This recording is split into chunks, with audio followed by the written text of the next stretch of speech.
जिस तरह हमारे पूरे मुल्क के अंदर एक पॉलिटिकल क्रिटिसिज्म सेशन जज ने सजा दी थी, फॉर्मर प्राइम मिनिस्टर थे, उनकी प्रेजेंट नहीं की थी और पूरा एक ह्यू एंड क्राई आया था। मेरा ख्याल है कि ये जज भी इस्लामाबाद के, उन्होंने इस चीज को रियलाइज किया होगा कि मैं जो भी जजमेंट कहूंगा तो दोनों साइड इसके ऊपर एक मौक़िफ़ ऐसा लेंगी कि ये जजमेंट जो है इसके अंदर हेस्ट की गई। हमें ये बताइएगा कि 190 मिलियन पाउंड फैसला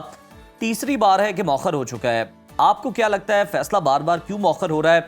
ताखीर की वजूहात कानूनी है या फिर ये आप समझते नहीं कि मामला सारा इतने डिलेज के बाद पॉलिटिसाइज हो गया? बिस्मिल्लाहिर्रहमानिर्रहीम, मामला तो पहले दिन से ही पॉलिटिसाइज और पाकिस्तान की बदकिस्मती है कि पाकिस्तान के अंदर जब भी कहीं मिस यूज ऑफ अथॉरिटी या करप्ट प्रैक्टिसेस आती हैं उस सारे प्रोसेस को पॉलिटिसाइज कर दिया जाता है। और चूंकि हमारे मुल्क के अंदर इतनी पॉलिटिकल पोलराइजेशन है कि उसके अंदर सच और झूठ की तमीज जो है वो इस एग्जेजरेटेड नैरेटिव से जो है उसको निकालना बड़ा मुश्किल हो जाता है। अब ये है कि आपके सामने कल एक केस लगा हुआ था, उसके अंदर जज साहब ने अनाउंसमेंट ऑफ जजमेंट करनी थी और हमारा ज़ाब्ता फौजदारी के अंदर लिखा हुआ है कि जब भी कोई जज अनाउंसमेंट ऑफ जजमेंट करेगा, जो सेक्शन 366 है, उसके अंदर ओपन कोर्ट होगी और एक्यूज का प्रेजेंट होना जरूरी है। और अगर एक्यूज प्रेजेंट नहीं होते तो उनकी जगह उनके प्लीडर्स का होना जरूरी है और जिस डेट को वो फिक्स करेगा उसके प्रॉपर नोटिस जो है वो इशू किए जाएंगे। अब ये है कि अगर वो जजमेंट अनाउंस कर भी देता है कि एक्यूज प्रेजेंट नहीं है या उसके बाद उनके प्लीडर्स या लॉयर्स मौजूद नहीं है तो जजमेंट जो है वो नलिफाई नहीं होगी। उसका इफेक्ट इसी तरह होगा कि जिस तरह एक लॉ के मुताबिक वो जजमेंट है। लेकिन मैं समझता हूँ कि दो वजह ऐसी हैं कि जिसकी वजह से कल जो अनाउंसमेंट ऑफ जजमेंट है उसके अंदर एक एडजर्नमेंट आई है जो अब 17 जुलाई को आएगी। एक ये है कि जिस तरह हमारे पूरे मुल्क के अंदर एक पॉलिटिकल क्रिटिसिज्म इस सोशल मीडिया के ऊपर और उसके बाद ये आपका पॉलिटिकल पार्टीज के अंदर है। आपको याद होगा कि कुछ माह पहले एक इस्लामाबाद के सेशन जज ने सजा दी थी और उसके अंदर उस वक्त उन्होंने एक्यूज की प्रेजेंट जो फॉर्मर प्राइम मिनिस्टर थे उनकी प्रेजेंट नहीं की थी और पूरा एक ह्यू एंड क्राई आया था कि जी क्या इतनी जल्दी थी कि जज साहब ने वेट नहीं किया और उन्हें आने देते और उन्हें मौका देते तो आते, तो ये एक तरीका था। और अगर नहीं आए तो जजमेंट जो है वो इलीगल है, अगेंस्ट द लॉ है और ये बिल्कुल जजमेंट जो है इसी बुनियाद के ऊपर सेटिसाइड होना चाहिए। तो मेरा ख्याल है कि ये जज भी इस्लामाबाद के, उन्होंने इस चीज को रियलाइज किया होगा कि मैं जो भी जजमेंट कहूंगा तो दोनों साइड इसके ऊपर एक मौक़िफ़ ऐसा लेंगी कि ये जजमेंट जो है इसके अंदर हेस्ट की गई। हालांकि अगर आप देखा जाए तो ये 2018 से केस जो है ये चला है और 2023 तक जो है वो नैब कोर्ट के अंदर आया है। फरवरी के अंदर इसके ऊपर चार्ज फ्रेम हुआ है, 100 से ज्यादा इसके ऊपर हेयरिंग्स हो चुकी हैं और कोई ऐसी चीज नहीं आई कि जिसके ऊपर प्रोसिक्यूशन या डिफेंस ये कहे कि इस केस के अंदर हेस्ट जो है वो किया गया है। 36 से ज्यादा इसके अंदर गवाह आए हैं, 342 की स्टेटमेंट आई है, 76 से ज्यादा क्वेश्चन जो है वो फॉर्मर प्राइम मिनिस्टर उनकी वाइफ को दिए गए हैं। अब 18 दिसंबर को अगर उन्होंने जजमेंट रिजर्व की थी तो आपको पता होगा कि हमारे पूरे मुल्क के अंदर जो दिसंबर का आखिरी हफ्ता या फर्स्ट वीक ऑफ जनवरी है वो सुप्रीम कोर्ट से लेके डिस्ट्रिक्ट कोर्ट्स और स्पेशल कोर्ट्स तक छुट्टियां होती हैं और उसके बाद जो है जनवरी के फर्स्ट वीक के एंड पे या सेकंड वीक से जो है प्रोसीडिंग स्टार्ट होती है। मैं समझता हूँ कि जज साहब ने जब ये जजमेंट रिजर्व की थी तो वैसे ही इसको डेट जो है 1 जनवरी या सेकंड वीक की दे देते ताकि ये कंट्रोवर्सी जो है वो इनिशिएट ही ना होती। अब ये है कि कल उन्होंने एक एक्सप्लेनेशन दी है कि जिसके अंदर उन्होंने कहा है कि 6 तारीख जो है उसको मैं एक ट्रेनिंग पे था और आज मैंने बुलाया है, नहीं आए, एक जेल कस्टडी के अंदर है वो भी नहीं आए। उन्होंने कहा मेरी फैमिली आएगी, फैमिली जो है वो आए नहीं, लॉयर्स मौजूद नहीं और जनरली जितनी भी पाकिस्तान की अदालतें हैं वो पीटीआई का ये मौकिफ है, वो कहते हैं कि बुश्रा बीबी रास्ते में थी और बानी पीटीआई को पेश करना तो जनाब जेल इंतजामिया की जिम्मेदारी है, हमारी तरफ से डिले नहीं था, ये जज साहब की अपनी तरफ से था।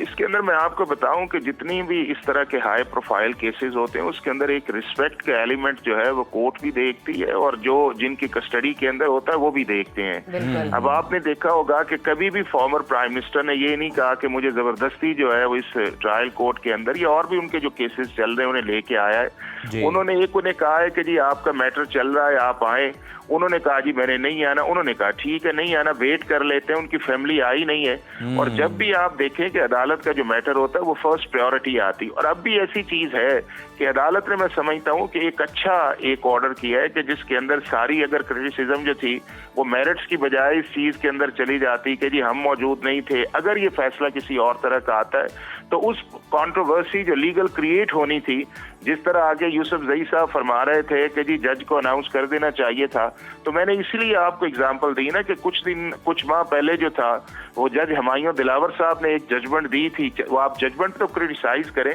लेकिन बुनियाद ही ये बना कि अदालत जो है एक्यूज की प्रेजेंट के बगैर फैसला ही नहीं कर सकती। तो हम अच्छा, ना जज को इधर रहने देते हैं ना उस साइड पे रहने देते हैं। अदालत में है तो हम इसके इम्कानात और मुमकिनात पर ही बात कर सकते हैं। तो अब आपको क्या फर्दर प्रेडिक्शंस समझ आ रही हैं, नजर आ रही है, जो फर्दर मुमकिनात हो सकती हैं इस केस के हवाले से? एक तो ये है कि जो 17 जनवरी उन्होंने डेट फिक्स की है, अब लॉ ये कहता है कि अगर वो उन्हें पता चल जाता है या एक्यूज प्रेजेंट नहीं आता या उसकी प्रेजेंस जो है वो इंटेंशनल होती है कि वो नहीं आना चाहता, तो वो जजमेंट अनाउंस कर देंगे। और जिस तरह उन्होंने कहा भी है कि मैंने साइन कर दिया, मैं करूंगा। अब आ जाते हैं इस केस के फैक्ट्स के ऊपर। फैक्ट्स ये हैं इस केस के अंदर कि पाकिस्तान के अंदर, पाकिस्तान से बाहर 3 ऐसी जगह हैं ये जिस जगह ये मामला गया है। एक है नेशनल क्राइम एजेंसी, एक है पाकिस्तान की सुप्रीम कोर्ट और तीसरी है पाकिस्तान की कैबिनेट।